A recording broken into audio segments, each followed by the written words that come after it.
여러분 안녕하십니까? 8월 14일 월요일 넘치는 우리 교회 매일 묵상 시작하도록 하겠습니다. 오늘 본문 말씀은 사무엘하 6장 1절부터 23절까지 말씀입니다. 네, 여러분 주일날 잘 지내셨나요? 또 예배 드리고 또 말씀 들은 거 잘 기억나시죠? 우리를 위해 우리의 자유를 위해 죽으신 예수 그리스도로 말미암아 우리는 자유함을 얻게 되었습니다. 그 자유로움을 누리며 또 그 자유로움으로 인하여서 더 하나님과 친밀한 삶을 살아가는 이번 한 주간이 되기를 또 간절한 마음으로 기도하겠습니다. 오늘 본문은 하나님의 궤에 관한 것입니다. 어제 우리가 본문에서 다윗이 블레셋 사람들과 싸웠던 이야기들을 살펴보았습니다.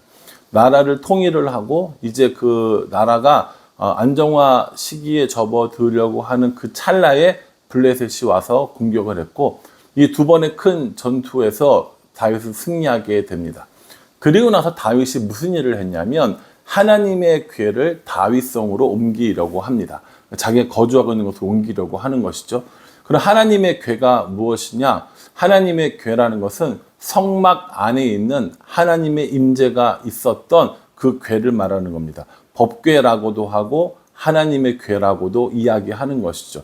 그 하나님의 궤가 지금 다른 곳에 있었다라는 것이죠. 어디에 있었냐면 2절 말씀에 보면 바알레 유다에 있었다고 이야기합니다. 바알레 유다에 누구네 집이 있었냐면 아비나답의 집에 있었다라는 겁니다. 이 바알레 유다라는 곳은 우리가 흔히 말하는 기럇 여아림이라고 하는 곳입니다. 여호수아에도 나오고 여러 지명에 기럇 여아림이라고 나오는데 오늘 이 사무엘 하에는 바알레 유다라고 이렇게 나오고 있는 겁니다. 어쨌든 간에 이 바알레 유다라고 하는 지역에 아비나답의 집에 이 여호와의 궤, 하나님의 궤가 있었던 겁니다. 이 궤를 다윗이 자기가 살고 있는 성으로 가지고 오고 싶었던 것이죠. 그래서 여러 가지 많이 준비를 하고 정말 정성을 다해서 이 아비나답의 아들 무사와 아효를 중심으로 해서 이 하나님의 궤를 옮기게 됩니다. 오늘 이 말씀을 보면서 이 하나님의 궤가 어떻게 어디로 움직이는가를 따라서 우리들의 시선을 보면 훨씬 더 도움이 될 거라고 생각이 듭니다. 지금 있는 곳은 어디라고요? 바알레 유다의 아비나답의 집이었어요. 그래서 이 아비나답의 집에서 출발을 합니다. 우사와 아효가 이 새로운 수레에 이 하나님의 궤를 실어서 가고 있는데 가다가 이 소들이 갑자기 이렇게 뭐랄까요? 좀 이렇게 흥분했다고 그러나요? 뛰놀았다. 이렇게 돼 있거든요. 그러니까 이 수레가 덜컹 움직였죠. 그 수레 위에 있었던 하나님의 궤가 떨어질 위기에 처한 겁니다. 여러분 어떻게 하시겠어요? 순간적으로 당황해서 그 궤를 잡지 않겠습니까? 예, 그걸 우사가 했다고요. 우사가 순간적으로 반응해서 그 궤를 탁 잡게 된 겁니다. 근데 그 궤는 아무나 잡을 수 있는 궤가 아니었죠. 제사장들이 옮겨야 되고 또 레위인이 그 일에 협조를 해야 되는 상황이었는데 제사장도 아니고 레위인도 아닌 이 우사가 이 법궤를 이 하나님의 궤를 만짐으로 인해서 거기서 하나님이 이 우사를 치시는 것을 볼 수 있습니다. 그래서 그 우사가 죽었던 그곳을 뭐라고 얘기했냐면 8절에 보면 베데스 우사라고 부르면서 우사를 이런 그 뜻을 가진 지역 이름이 되는 것이죠. 그러니까 이런 일이 생기니까 다윗이 마음이 너무 실망스러운 거예요. 자기는 지금 하나님의 궤를 잘 운반해서 다윗 성으로 모셔오고 싶었는데 그 일을 하다가 우사도 죽어버리게 되고 이게 축복을 주는 은혜를 주는 하나님의 궤여야 되는데 마음을 심히 힘들게 하는 하나님의 궤가 되어버린 것이죠. 그래서 이 다윗 성으로 옮기려는 계획을 바꿔서 어디로 보내냐면 오뎀 에돔의 집으로 보내게 됩니다. 10절에 보면 다윗이 여호와의 궤를 옮겨 다윗성 자기에게로 메어 가기를 즐겨하지 아니하고 가드 사람 오벳 에돔의 집으로 메어 간지라 라고 이렇게 얘기합니다. 하나님의 괴를 가드 사람 오벳 에돔의 집으로 보내놓고 거기에 머물도록 한 거죠. 그런데 3개월 지나고 오벳 에돔의 집에 있은 지 3개월이 지났는데 하나님께서 그 오벳 에돔의 집에 많은 복을 주셨다라는 것을 다윗이 듣게 됩니다. 이래서 다윗이 다시 이 오벳 에돔의 집에 있는 여호와의 궤를 다윗성으로 모셔오려고 하는 것이죠. 그래서 이제 어떻게 합니까? 13절에 보면 여호와의 궤를 맨 사람들이 6걸음을 가매 다윗이 소와 살진 송아지로 제사를 드리고 이렇게 이야기합니다.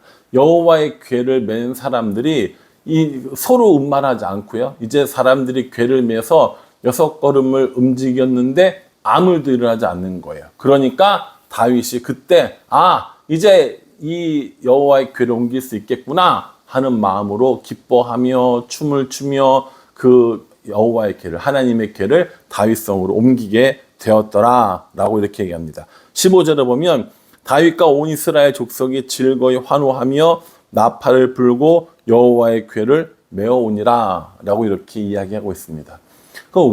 왜 다윗은 여호와의 궤를 자기가 살고 있는 다윗성으로 옮기려고 했을까요? 오벳 에돔의 집처럼 복을 받고 싶어서 그랬을까요? 뭐 그런 이유도 있었을 거라고 생각합니다. 그런데 저는 이스라엘 백성들 그리고 다윗 자신의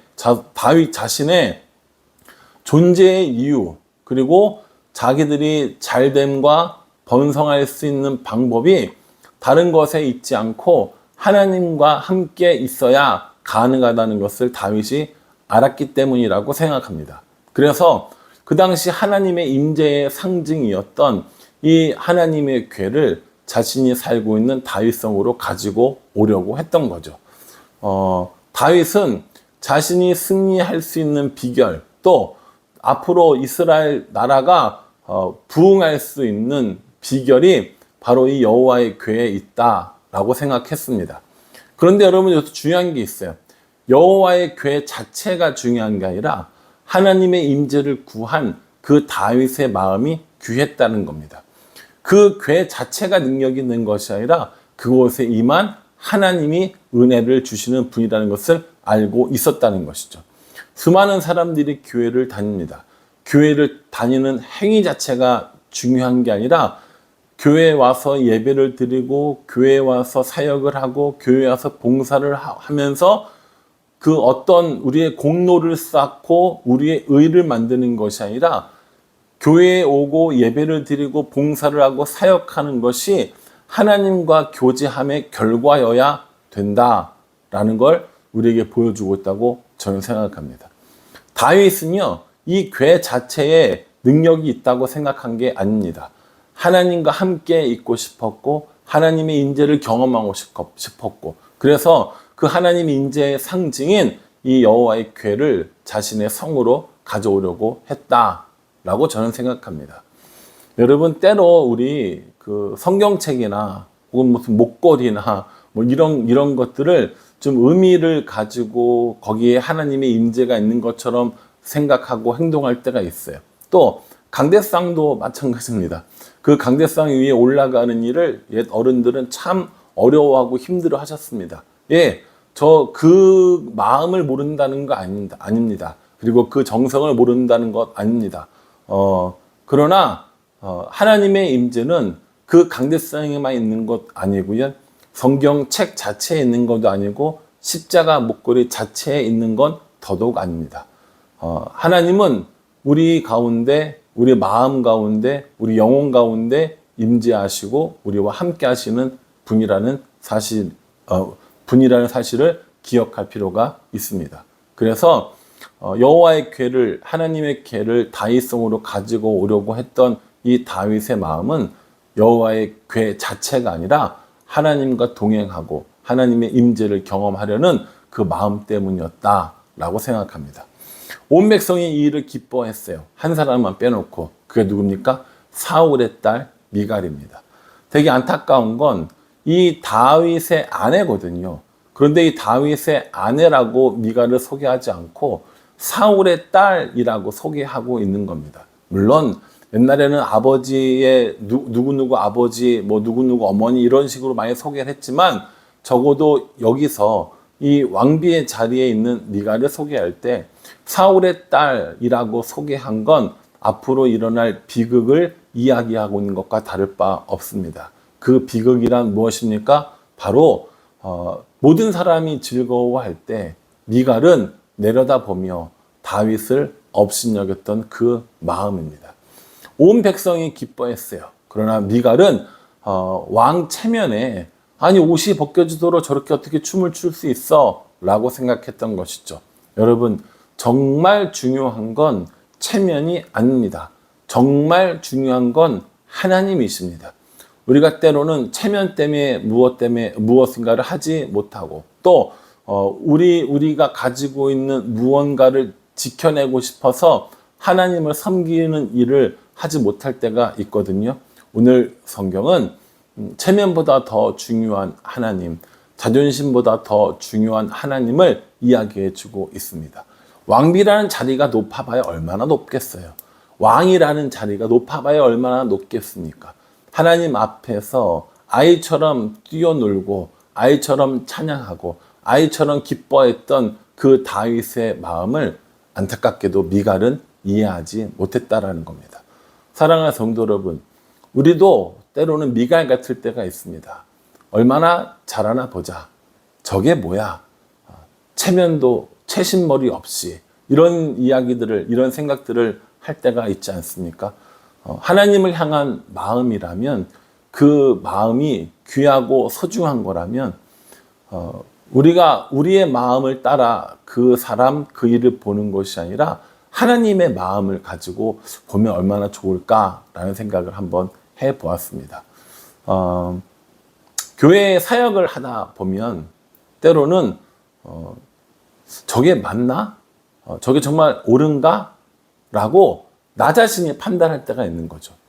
근데 나 자신이 판단하는 것이 아니라 하나님의 마음, 하나님의 눈, 하나님의 관점에서 그 일을, 그 사람을 바라볼 필요도 있습니다. 미갈은 다윗의 아내로서가 아니라 또 하나님의 백성으로서가 아니라 사울의 딸의 눈으로 아마도 다윗을 봤을 겁니다.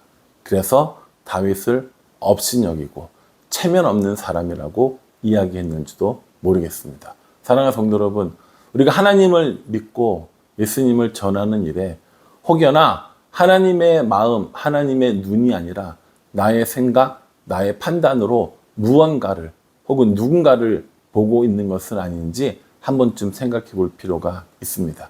우리 마음 속에 하나님의 마음을 또 하나님의 눈을 그 마음과 눈을 가지고 세상을 바라보고 사람들을 바라볼 수 있게 해달라고 기도하는 것은 정말 중요한 일이 아닐까라고 생각합니다.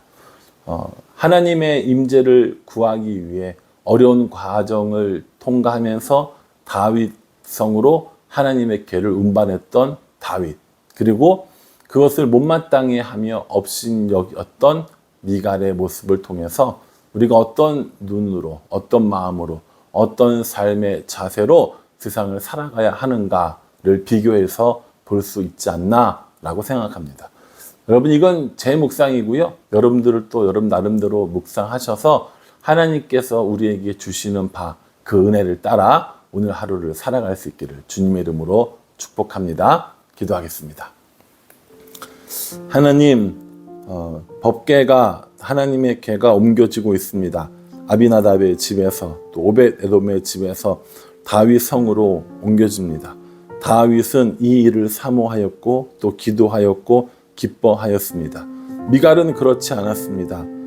다윗의 아내로서의 눈을 가지지도 못했고 함께 기도했던 이스라엘 백성의 눈도 가지지 못했고 오직 사울의 딸로서 살아가고 있습니다. 하나님, 우리 마음속에 은혜를 주셔서 하나님의 마음, 하나님의 눈을 가지고 세상을 바라보며 다른 사람을 바라보는 삶을 살 수 있도록 인도하여 주시옵소서. 예수님의 이름으로 기도합니다. 아멘.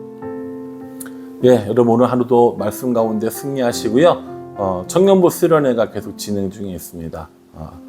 아름답게 잘 마무리될 수 있도록 여러분께서 함께 기도해 주시기를 부탁을 드리겠습니다. 감사합니다.